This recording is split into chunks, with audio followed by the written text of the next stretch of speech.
안녕하세요. 강대성입니다. 오늘 저는 공공기관 사회책임연구원 PSR의 이종재 대표와 함께 김동연 경제부총리님을 모시고 21세기 새로운 경영시대 어떻게 맞이할 것인가에 대하여 심도 있는 이야기를 나눠보도록 하겠습니다. 먼저 이종재 대표님 모시겠습니다. 대표님 안녕하세요. 예, 안녕하세요.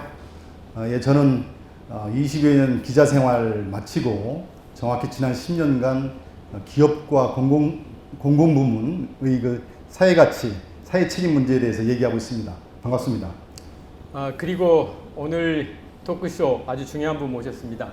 최근에 대한민국 금기 깨기라는 책을 출간하시고 2022년 대선에 출사표를 던지신 김동연 전 경제부총리님 나와 주셨습니다. 안녕하세요. 네, 안녕하세요. 반갑습니다. 오늘 이렇게 귀한 자리 만들어 주셔서 감사하고요. 또 나는 대한민국 강사다의 그 저자분들 중에 중요한 두 분이신 우리 강 대표님, 이 대표님 모시고 얘기를 나누게 돼서 정말 기쁘게 생각합니다.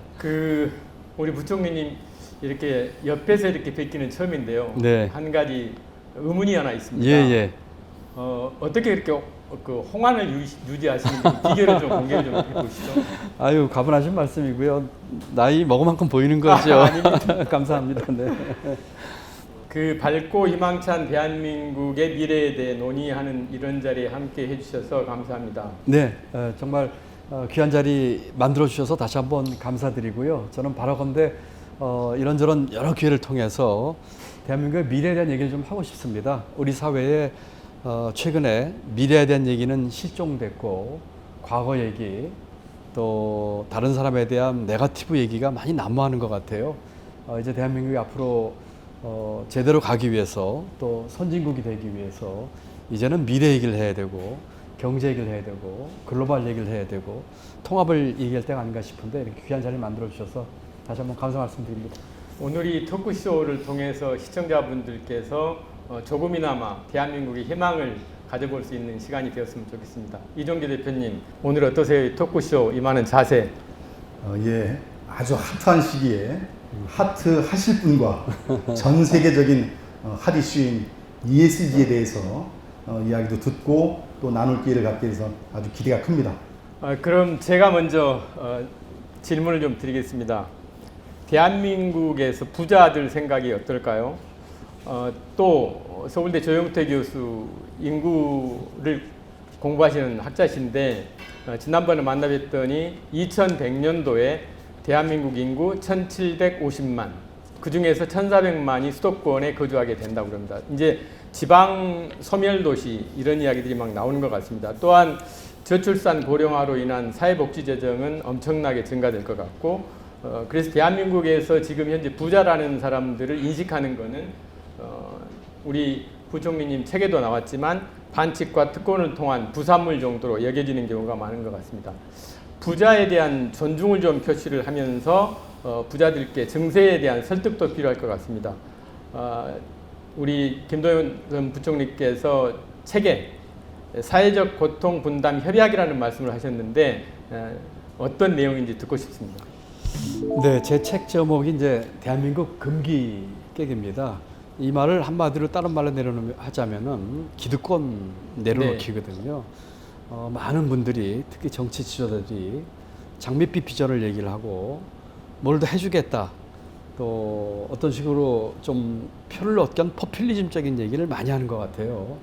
저는 이 책에서 그런 장밋빛 비전이 아니라 우리가 앞으로 해야 될 일이 무엇인지 에 대한 얘기를 했었고요. 그러다 보면 자연스럽게 함께 고통을 분담하는 얘기를 안 할 수가 없습니다.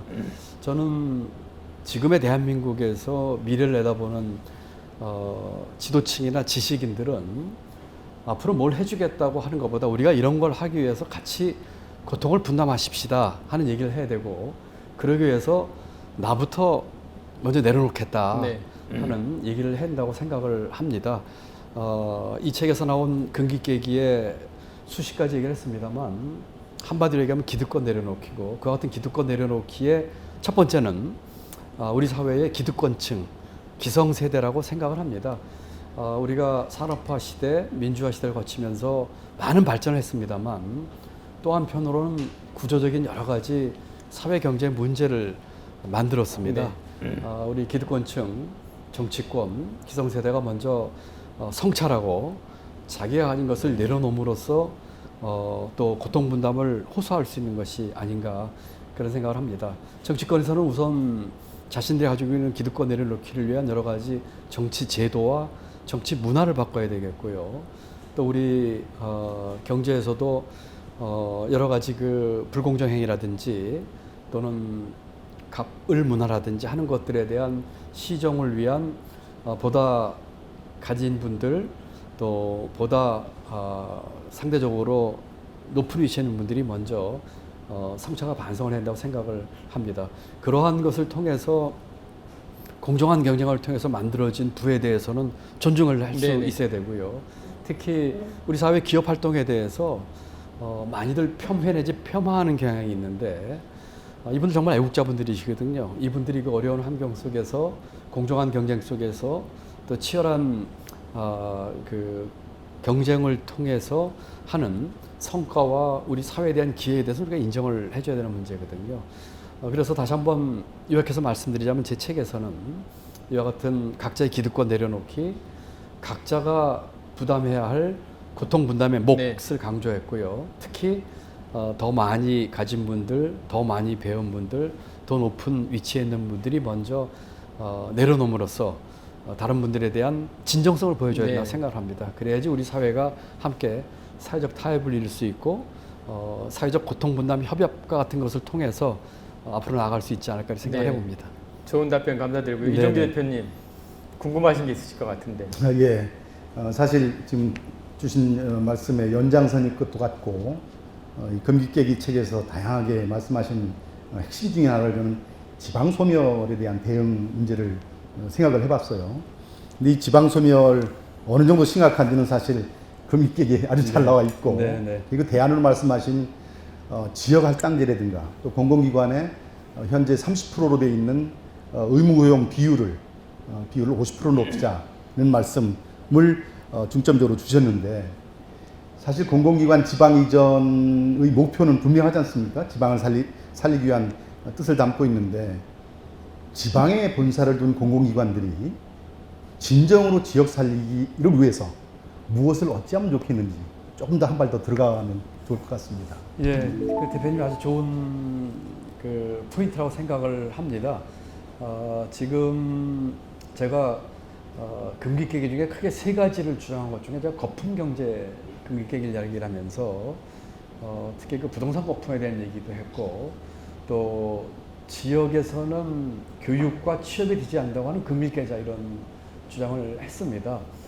과거에 수도권으로 몰리는 것이 또 여러 가지 자원의 집중을 통한 효율성을 강조를 했다면은 이제는 보다 지속 가능한 효율성을 우리가 강조해야 될 텐데 그 핵심이 수도권 1급 체제를 고치는 것입니다. 그래서 1급 체제, 수도권 1급 체제가 아닌 이제 다급 체제로 이것을 만들어야 되는 것이고 그것을 위해서 제가 초광역권을 만들자는 얘기도 했고 또 여러 가지 얘기를 많이 했습니다만 특히 국가 중앙 정부 기능의 지방 이양, 실질적인 이양과 공공기관의 그 지방 이전된 것에 대한 지역 인지 할당제를 보다 강화하자는 그런 얘기를 했습니다. 지금 혁신도시나 또는 공공기관 지방 이전을 통해서 이와 같은 지역균형 발전 얘기를 많이 하고 있습니다만 사실은 직접 가보면은 내실 있게 진행되지 않는 것들이 많습니다. 그렇죠. 많이 공동화되어 있고 또 정주 여건은 마련이 되어 있지 않고 그렇습니다. 또 이런 측면에서 지방도 조금 반성할 점이 있다고 저는 생각을 해요. 제가 이렇게 지방을 가보니까 지방에서 서울에 있는 소위 스카이 대학 진학한 학생에게는 지방에서 장학금을 주더라고요. 그러니까 일종의 지역 인재를 키운다는 측면에서 이해가 되지만 그것은 인재 수도권 집중을 어떻게 보면 이렇게 장려하는 그런 결과를 알 수도 있거든요. 그래서 저는 우선 공공기관이 지방에서 제대로 자리 잡기 위한 정주 여건 또 공공기관 핵심 사업 역량의 그 어떤 지방화라고 할까 로컬라이제이션 또 지방의 이 산업 클러스터나 대학과의 연계 이런 것들이 중요하다고 생각을 하고요. 특히 제가 기회 할당제 얘기를 하면서 지역 인재 할당에 대한 얘기를 했습니다. 지금 제가 이해하고 있기로는 공공기관 취업 전체 총량의 30%를 이제 지역 인재에게 할당을 하고 있는데 그렇습니다. 저는 50%까지 늘리자. 그리고 추가되는 20%는 꼭 그 지역 인재가 아니더라도 다른 수도권이 아닌 다른 인재, 다른 지역의 인재까지도 수도권 이외의 지역에서. 그렇습니다. 예컨대 뭐 LH 공사가 뭐 진주 지역, 진주에 있다 하게 되면은 진주 인근이나 이 부울경 쪽 인재뿐만 아니라 호남 쪽 인재도 네. 추가해서 뭐 50%까지 한다든지 이런 것들이 어떻게 보면은 역차별 비판을 받을 수도 있습니다만 워낙에 이와 같은 수도권 일극 체제와 지역 균형 발전이 안 되는 문제가 심각하기 때문에 우리가 어느 정도 이런 문제가 해결될 때까지는 같이 이해를 하고 해야 되지 않을까 싶습니다. 제가 실제 예를 들어보자면 제가 과장 때인가요? 행정고시에서 여자 응시자에게 가점을 준 적이 있어요. 그렇죠. 네. 제가 그때 그 중견 관리였기 때문에 그걸 보면서 제가 상당히 속으로 비판을 했어요. 이게 공정하지 않지 않느냐 하는 얘기를 한 거죠. 그러면은 조금 성적이 떨어져도 여자 응시자를 우대하겠다는 것이었는데 국장쯤 돼가지고 제가 생각을 바꿨어요. 우리 경제의 앞으로 앞날은 여성의 경제활동 참여가 얼마큼 높아지는지에 달려 있는데 지금의 풍토에서 그 여성 인력의 뭐 행정고시뿐만 아니라 그 취업의 문제 또 막상 사회생활을 하면서 겪는 여러 가지 문제점들 그 출산 또 그 양육 이런 문제를 봤을 적에 이 문제를 해결하기 위해서는 어느 정도 기한이 될 때까지의 그와 같은 정책적인 배려가 너무 필요했구나라는 생각으로 제가 생각을 바꿨거든요. 물론 뭐 미국 같은 데서 이걸 뭐 어퍼머티브 액션이라는 프로그램을 많이 하고 있습니다만 앞으로는 어때면 남자에게 가산점을 줘야 될지도 몰라요. 지금 그런 그렇습니다. 상황이죠. 왜냐하면은 워낙에 우리 젊은 여성들 공부 많이 하고 실력 있고 남자를 능가하는 분들도 많이 계신데 사회활동하면서 그런 것들이 사장되는 경우가 많이 있거든요. 그래서 이와 같은 측면에서 봤을 적에 지역 인재에 대한 그와 같은 할당이라든지 또는 공공기관에 더 많은 그 인력을 받는다고 하는 것이 워낙에 지금 구조적인 문제를 갖고 있는 이와 같은 수도권 일극 체제의 문제나 지역균형 발전 안 되는 문제를 해결하기 위해서 우리가 정책적으로 정말 배려해야 될 부분이 아닌가 이런 생각을 해봅니다. 부총리님 사회적 경제 이야기 한번 해볼까요? 네네. 지금 그동안의 사회적 경제 양적 성장을 거듭해서 지금 사회적 경제 조직이 약 3만 개 정도 되는 것 같고요. 고용노동부에서 인증한 인증 사회적 기업은 이제 3천여 개로 육박해 있습니다. 그동안에 이제 젊은 사회적 기업가 계속 만나신 걸로 알고 있고 최근에 서울역 앞에 있는 상상우리 다녀오셨죠? 네, 맞습니다. 네. 예. 거기도 저도 자주 가는데 그렇군요.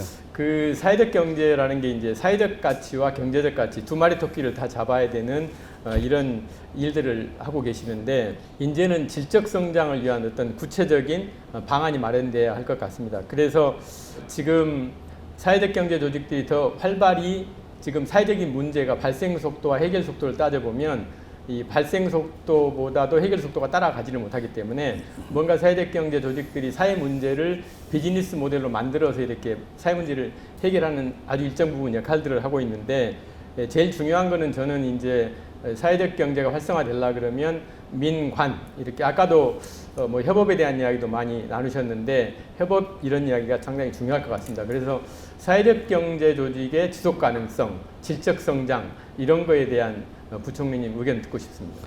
네, 그 대표님 말씀하신 것처럼 제가 지난주에 상상우리 네. 방문했고요. 상상우리는 장년층 취업을 연계시켜주는 네. 비즈니스를 하고 있습니다. 45세 이상들에게 제가 사단법인 유쾌한 반란 활동을 하면서 소셜 임팩트 포럼이라고 하는 걸 네. 만들었고 거기에 지금 현재로는 젊은 사회적 벤처기업가 26명이 네. 들어와서 지금 같이 활동을 하고 있습니다. 2, 3일 전에 제가 제주도에 간 김에 저희 그 회원사 중에 하나인 제클린이라는 데를 방문했고요. 네. 제클린은 재즈 클린의 약자인데 앱 기반한 그 숙박업소에 세탁을 네. 하는 사회적 가치를 추구하는 기업입니다. 제가 가장 감명 깊었던 에피소드를 하나 말씀드리면 네네. 어떨까 싶어요. 작년에 이 소셜 임팩트 포럼을 만들면서 이 우리 회원사들하고 모여서 이렇게 간담회를 한 적이 있습니다. 기자분들도 많이 오셨는데요. 우리 대표님 말씀하신 것처럼 이 기업들은 경제적 가치뿐만 아니라 사회적 가치를 추구하는 기업들인데, 사회적 가치는 사회 문제를 해결하는 것이죠. 저희 회원사 중에는 장애인 고용이나 환경 문제나 이런 걸 이제 해결하는 기업들이 많은데, 그러다 보니까 사회적 가치를 추구하는 이 젊은이들에 대한 여러 가지 좋은 얘기가 많이 나왔습니다. 근데 그 중에 한 친구가 이런 얘기를 하더라고요. 자기는 이 비즈니스를 하면서 사회적 가치를 생각해 본 적이 없대요. 저는 이게 좋아서 일을 하고 있는데 네. 왜 이렇게 호들갑들을 떠는지 모르겠습니다. 이런 얘기를 하는 거예요. 제가 그 얘기에 충격을 받았습니다. 네. 저는 사회적 가치라고 하면은 뭔가 우리가 해야 될 규범적 성격의 일로 생각을 하고 했는데, 이 친구는 저는 이게 제가 좋아서 하는 일입니다. 이렇게 네. 얘기를 하더라고요. 실제로 저희 그 포럼 회원 중에는 젊은 친구인데 택시 회사를 운영하고 있는 친구가 있습니다. 그런데 그 회사의 그 기사들은 전부 다 청각장애인입니다. 100% 청각장애인입니다. 또 어떤 기업인은 빅데이터를 활용하고 응용하는 그런 기업인데, 회사 직원이 한 8, 90명 되는데 그 중에 30여 명이 청각장애인과 발달장애인입니다. 네네.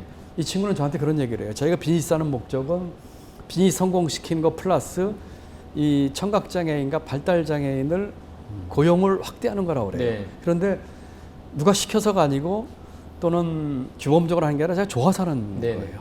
저는 거기서 큰 희망을 받습니다. 그래서 대표님 말씀에 답변을 드리자면, 첫 번째로는 이와 같은 일들을 자기가 하고 싶어서 하게끔 하는 사회 풍토와 여건을 만들어주는 네. 네. 것, 또는 그런 생태계를 만들어주는 것이 가장 중요하다고 생각합니다.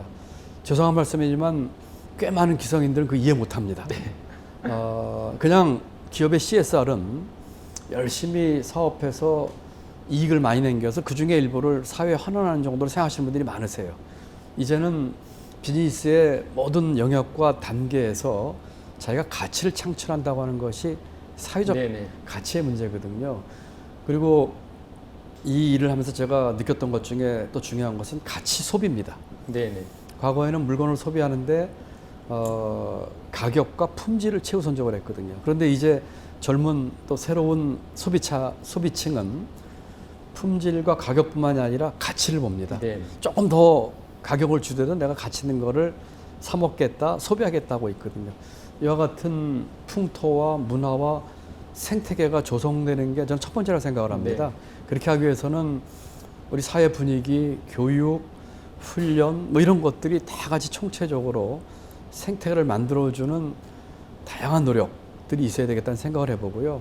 두 번째로는 여러 가지 정책적인 배려나 또는 민간 협력이 말씀하신 필요하다고 생각을 하는데, 예를 들면은 혁신 안전망의 구축 같은 것들이 네. 있죠.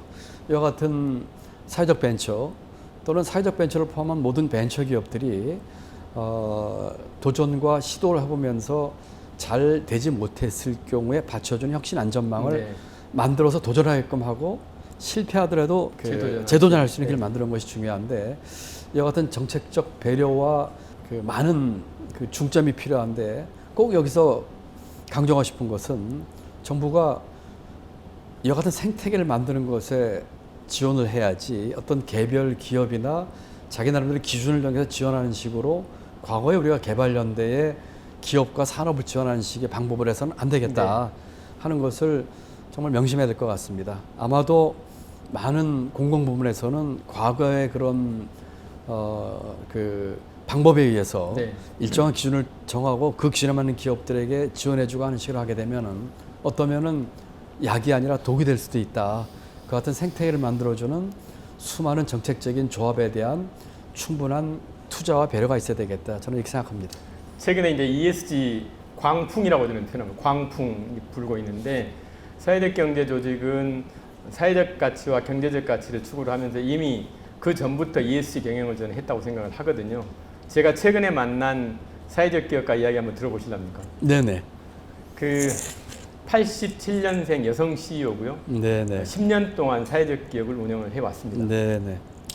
코로나를 맞이하면서 커피 로스팅하는 커피지아라는 사회적 기업인데 매출이 80%가 떨어졌어요. 아. 그래서 직원들 급여를 주기 위해서 네네. 대출을 일으켰고 최근에 또 자기가 처음에 사업을 시작했을 때의 그 초심이 흔들리는 거예요. 왜 그러냐면 부동산 가격은 엄청나게 올라갔어요. 얼마 전에 저한테 와서 대표님 제가 그때 그 돈으로 차라리 부동산을 샀으면 하고 지금 대단히 망설이는 일을 많이 하는데 더군다나 최근에 소상공인 이제 정책 자금을 이렇게 주지 않습니까? 그렇죠. 근데 이 친구는 발달장애인 10명을 고용하고 있는데 고용 인력이 10명이 넘으면 소상공인으로 분류가 안 되는 거예요. 그러니까 그것 하나도 받지도 못하고 그래서 정말로 과거 10년 동안을 되돌아보면 정말 이게 해안이 생긴다는 거거든요. 그래서 지금 이 사회적 기업을 접을까 말까 고민 중이라 그러는데 이런 젊은 정말 사회적 가치를 만들어가는 사회적 기업가들한테 엄청난 주위에서 응원과 격려가 좀 필요한 시대인 것 같습니다. 맞습니다. 저 대표님 말씀에 전적으로 공감하고요. 그 에피소드 얘기하니까 저도 한 가지 좀 제가 간접 경험했던 사례를 말씀드리자면 빅데이터를 하는 그 아주 훌륭한 사회적 기업을 하는 분인데 한번 저한테 와서 그런 얘기를 하더라고요. 최근에 여러 가지 그린 뉴딜이라든지 여러 가지로 해서 많은 자금이 정부로부터 오는데 업계가 혼탁해지고 있다는 거예요. 네. 그 자금을 타기 위해서 이 돈이 딜리버리 되고 하는 과정에서 적법하지 않거나 편법적인 요구를 하는 풍토가 생기고 있다는 네. 거예요. 그래서 저한테 와가지고 어떻게 될지 모르겠습니다 이런 얘기를 하는 거예요. 그런 식으로 뭐 대가를 요구하거나 하는 그런 풍토에 자기가 순응을 해야 되는 것인지 아니면 자기의 초심에 따라서 자기 분명하게 중심을 잡고 가야 되는 것인지에 대해서 고민하고 있길래 얘기를 하고 있다가 그래도 우리는 중심 잡고 가야 된다 이런 얘기를 했는데 그 업계에서 선두주자입니다. 그런데 거기에 순응하지 않으면은 선두주자 자리를 네. 유지하기 어렵다는 거예요. 그 이와 같은 그 사회적 기업을 정부의 정책 중에서 저는 생태계 조성이라는 말씀을 네네. 드렸는데 공정하고 깨끗하고 그리고 정부가 지원하되 심판자로서 역할을 하되 프레이로 뛰면 안 되고 네, 맞습니다. 하는 그와 같은 것에 대한 게임의 룰을 분명하게 세팅을 해줘야 돼서 우리 젊은이들이 또 그 같은 사회적 기업을 하려고 하는 젊은이들이 거기에 자기가 뛰어들겠다 하는 생각이 들게끔 해야지 네네. 그렇지 않은 아까 부동산 문제라든지 또는 공정하지 않은 그런 비즈니스 관행에 자기가 유혹을 낀다든지 아니면 선을 걷게끔 해주는 네. 그런 역할을 정부와 공공부문이 분명히 해줘야 한다고 생각을 네. 합니다. 그 시간이 참 빨리 가는 것 같습니다. 그 이종재 대표님 아까부터 또 마지막 질문하시려고 계속 그러시는 것 벌써 같아요. 질문 한번 마지막인가요? 하시죠. 네. 예, 지금 사회가치, 사회책임 또 ESG를 집중적으로 말씀하고 계신데 사실 이 ESG의 추전의 역사적 사회적 배경은 정말 다양할 겁니다. 근데 그 중에 아주 크리티컬한 하나를 얘기한다면 역시 양극화겠죠. 네, 그러나 그렇습니다. 이 양극화에서 지금 대선 국면에서 기본소득이 아주 핫 이슈가 되어 있는데 기본소득에 대해서 사실 금기계에서는 곳곳에서 말씀을 하고 계세요. 토지 불로소득을 줄이는 방안으로 기본소득이 있겠고 또 보편적 소득 안전망 부분에서 말씀을 하고 계신데 기본소득에 대한 그 견해 그리고 참여소득제의 말씀을 또 사실은 좀 새롭게 저는 받아들였는데 그 차이가 있다면 뭘까요? 기본소득제는 지금의 이제 정치 과정, 대선 과정에서 많이 대두가 되고 있는데 저는 조금 왜곡되고 있다고 생각을 합니다. 기본소득의 원래 취지는 일의 미래와 관련되어 있습니다. 네. 제가 부총리 때 그 G20 재무장관 회의나 IMF 재무장관 회의 가면은 빠지지 않고 나오는 가장 앞에 나오는 주제 하나가 일의 미래입니다. Future of the Work인데요. 앞으로의 이 기술 발전과 4차 산업 발전에 따라서 일의 미래가 어떻게 될 것인가죠. 예를 들어서 AI나 로봇의 발달에 따라서 일이 줄어들 것이다. 일하는 소수와 일하지 않는 다수가 나올 것이다라든지 또는 플랫폼 경제가 발달함에 따라서 그 플랫폼 경제에 올라타는 이 긱 노동자라든지 여러 가지 비정형적인 일자리가 많이 나올 것이다. 이런 얘기가 나오고 있거든요. 그래서 나오는 것이 기본소득입니다. 그런데 지금 나오고 있는 기본소득은 재난지원금이라든지 보편적 복지 차원에서 기본소득 얘기를 하고 있거든요. 이것은 토론의 본말이 조금 잘못됐다고 저는 생각을 합니다. 본래 의미의 일의 미래와 관련된 기본소득은 우리가 장기적으로 검토해야 될 과제입니다. 그렇지만 지금 단기적으로나 중기적으로는 적어도 기본소득을 도입하기 위해서는 세 가지 점에서 충분한 고려가 있어야 되는데, 첫 번째는 아까 말씀드린 일의 미래와 관련된 것이고요. 두 번째는 재정입니다. 막대하게 소외되는 이 재정에 대한 문제를 어떻게 해결할 것인가 문제고, 세 번째는 국민적 수용도입니다. 어떤 분들은 기본소득으로 인해서 노동 동기가 떨어질 거라고 걱정하시는 분들도 계세요. 그래서 이 3박자가 맞춰지게끔 장기적으로 검토를 해야 될 것이 기본소득이고요. 그 전까지는 보편적 복지 문제를 어떻게 풀 것인가, 그리고 우리 사회 안전망에서 사각지대 문제, 보다 촘촘한 사회 안전망, 아까 말씀드린 혁신 안전망을 갖추기 위해서 우리가 어떤 식으로 해야 될 것인가를 충분하게 우리가 검토하고 보완책을 만들어야 된다 이 생각을 하고 있습니다. 책에서 참여소득제에 대한 얘기를 검토 차원에서 얘기했던 것은 여러 가지 주장 중에 하나를 제가 소개한 것입니다. 기본소득은 기본적으로 두 가지를 전제라고 하는데, 하나는 보편성과 하나는 무조건성입니다. 누구에게나 주고 무조건적으로 주는 것이거든요.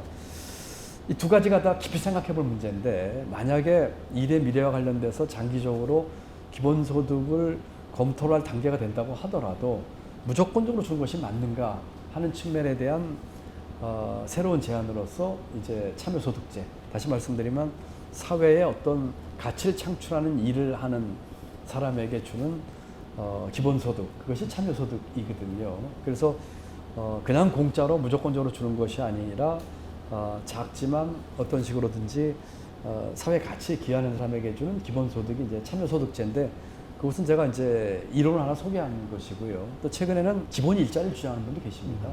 그래서 그 근로시간을 미니멈 근로시간을 줌으로써 누구나가 일자리를 개런티하는 정책에 대한 얘기를 하는 것이 이제 기본 일자리 문제입니다. 그래서 이 같은 것을 다 아우러서 정말 종합적이고 대한민국 경제가 나아갈 방향, 또 앞으로 일의 미래와 관련돼서 이것을 어떻게 이 많은 것들을 그 테이블에 올려놓고 중장기적으로 검토해야 될 것인가를 제가 진작에 검토할 때라 생각을 하고, 지금 단계에서는 우선 안전망의 사각지대, 보다 튼튼하고 촘촘한 혁신 안전망, 사회 안전망 만드는 것이 저는 우선이다, 이렇게 말씀드리고 싶습니다. 네, 그럼 단계적 그 방안이다라고 이해도 되겠죠? 네, 그렇습니다. 네. 기본소득에 대해서 제가 염려하고 있는 것 중에 하나는 여러 그 정치 지도자들이 이 주제를 굉장히 중요하고 앞으로 많은 고민이 필요하고 장기적으로 검토가 필요한 이 주제를 포퓰리즘적으로 쓰는 것에 대해서 제가 상당히 걱정이 됩니다. 네, 동감입니다. 예, 이것을 우리 국민들에게 뭔가를 해주겠다고 하는 선물처럼, 또는 아까 말씀드린 것처럼 보편성과 무조건성으로 깔아주겠다고 하는 식으로 하는 것은 자칫하면 많은 국민들을 호도할 가능성이 큽니다. 이것이 갖고 있는 본래의 의미를 분명히 국민들과 대화를 하면서 장기적으로 아까 말씀드린 것처럼 일의 미래와 재정의 그 조달 능력과 우리 사회와 국민들의 수용성을 검토해서 해야 될 일인데, 마치 이것을 선거에서 어떤 표라든지 또 어떤 포퓰리즘적인 성격으로 얘기를 하는 것은 아주 심히 걱정이 되는 부분입니다. 이 부분에 있어서 우리 정치 지도자들께서 조금 더 많은 생각을 하고, 또 좀 외람된 말씀이지만 조금 더 공부를 많이 해서 충분한 검토 끝에 얘기를 해주시는 것이 저는 바람직하다, 이렇게 생각을 하고 있습니다. 사실 시간은 많이 흘렀습니다만 좀 돌발 질문 하나 드리고 싶은데요. 네네. 사실 요즘 호칭을 무엇으로 이렇게 들으시는지 사실 그게 좀 궁금해요. 예컨대 전 경제부총리 또 좀 그렇고, 그렇다고 유쾌한 반란에 이사장이란 직함도 좀 애매한 것 같고, 사실은 공식화하진 않았습니다만 사실 출사표를 던지신 거 아니겠어요? 그러면 사실은 세상은 후보자라고 얘기하는 게 맞는 것 같은데 어떻게 불리시는 게 지금 단계에서 가장 좋습니까? 지금 뭐 제가 아직 출사표를 던지거나 뭐 어떤 선언을 한 게 아니기 때문에 후보란 말씀은 좀 이른 것 같고요. 전 직책을 아이들 불러주세요. 전 부총리 얘기를 하는데 그것도 과거 얘기죠. 과거 얘기죠. 지금 제가 하고 있는 사단법인 유쾌한 반란이고 이 사단법인은 제가 실천을 모토로 해서 만들었습니다. 우리 사회에 좋은 말들은 많은데 또 저도 그동안 공직하고 대학 총장하면서 좋은 말들은 많이 했는데 말의 빚을 많이 졌거든요. 이 빚을 좀 갚아야 되겠다 해서 작지만 실체로 옮기는 일을 하고 있는 게 지금 사단법인 유쾌한 반란이고 제가 거기에 직책을 2개 가지고 있습니다. 하나는 이사장이고요. 하나는 시니어 인턴입니다. 그래서 네, 그래서 저희 직원들 저보고 시니어 인턴이라고 부르거든요. 그래서 저는 과거 직책 부르는 것보다는 지금 뭐 이사장이나 시니어 인턴 부르시면 어떨까? 시니어 인턴 좀 길죠. 그냥 인턴도 좋고요. 그렇게 불러주셨으면 좋겠고요. 제가 부총리 그만두고 2년 7개월 동안 제가 아무런 직장 활동이나 뭐 경제 활동을 하지 않고 많은 분들 만나고 성찰하고 또 우리 사회를 위해서 제가 기여할 수 있는 바를 했기 때문에 과거의 높은 직책이나 또 앞으로 할 일보다는 그냥 지금 하고 있는 일을 불러주시면 어떨까 싶습니다. 사실 아시다시피 제가 기자 출신이어서 여러 궁금증이 많고 네. 좀 지금 단계에서 드려야 될 질문도 많은 것 같은데 정말 짧은 질문에 짧은 답 듣겠습니다. 네네. 금기깨기에 보면은 부총리직을 그만둘 때 사모님에게 가장 큰 선물이었다라고 맞습니다. 듣고 하셨는데 지금 이 행보 크게 가신 이 행보에 동의를 얻고 가시는 길입니까? 굉장히 중요한 질문을 하시네요. 제 아내는 제가 부총리 그만둘 적에 굉장히 기뻐했습니다. 그리고 이제 책에 쓴 것처럼 제가 그 통보를 받고 마치 그날이 제 결혼 기념일이었어요. 그래서 그날 아침에 제가 이렇게 작은 선물을 주고 하고 저녁은 오늘 못 먹는다. 왜냐면 그날 제가 국정감사를 받았거든요. 그런데 집에 한 11시쯤 귀가해서 저 아내 보고 좀 나오라고 해서 동네 호프집 가서 그렇게 얘기를 했습니다. 아침에 내가 준 결혼 기념일 선물이 좀 약소해서 내가 하나 더 준비했어. 그랬더니 집사람이 뭔데 하고 그러더라고요. 그래서 제가 부총리 그만두는 거 그랬더니 잠시 멈칫하더니 연락 받았어. 그래서 받았어 했더니 제 손을 잡으면서 정말 잘됐다. 정말 잘됐다 하면서 아주 기뻐하고 좋아하더라고요. 뭐 여러 가지 의미가 있었겠죠. 제 건강 문제도 있었을 거고 또 그때 이 대표님 아실지 모르겠습니다만 제가 그때 청와대와 여러 가지 대립각으로 뭐 첫해는 막 눈도 터지고 뭐 입술도 터지고 그랬으니까요. 그러면서 제가 속으로 생각하기를 또 제 아내도 나중에 동의를 했는데 이제까지 결혼 30 몇 년 동안의 결혼 기념을 위해서 가장 큰 선물이었다 그런 얘기를 해서 같이 이렇게 기뻐한 적이 있었는데 기본적으로 제 아내는 제가 하는 일을 믿고 있습니다. 그래서 걱정은 하고 있지만 제 마음의 순수성을 진정성을 알기 때문에 제가 무엇이 되겠다 뭘 하겠다가 아니라 오랜 공직 생활을 하면서 우리 사회로부터 받은 그 혜택과 은혜를 제가 되돌려주고 뭔가 의미 있는 변화를 만드는데 기여를 하고 싶다. 또 공직 생활 중에 제 중심은 사회 변화에 대한 기여였었거든요. 거기에 대한 생각이 강한 것을 알기 때문에 부총리를 그만두고 제가 돈 벌어오지 않고 사단법인 유쾌한 반란에서 자원봉사하면서 그런 변화의 실천을 했거나 또는 지금 앞으로 어떤 일을 하는 것에 대해서도 걱정은 하지만 믿고 성원해주고 있다고 말씀드릴 수 있을 것 같습니다. 역시 이 대표님의 본성은 그렇죠. 못 말리는 것 기자로서요. 같습니다. 역시 날카로운 질문 해주셨는데요. 또 이제부터는 이사님께서 답변 잘 해주신 것 같습니다. 이렇게 짧은 시간 동안에 우리 김동현 이사장님에 대한 많은 이야기를 들을 수 있어서 오늘 아주 의미 있는 시간이었던 것 같습니다. 앞으로 정말 건강 잘 챙기시면서 저희들 열심히 우리 이사장님의 행보에 대해서 큰 박수 응원 보내드리겠습니다. 고맙습니다. 네, 감사합니다. 네, 감사합니다. 감사합니다. 네.